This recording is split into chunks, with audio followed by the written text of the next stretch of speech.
You ask Tiger to solve. This deals with linear equations with one unknown. The final result is z equals 6. Let's solve it step by step. Swap sides. Group all constants on the right side of the equation. Subtract 5 from both sides. Simplify the arithmetic.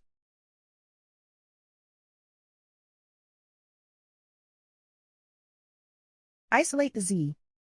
Multiply both sides by 2. Group like terms.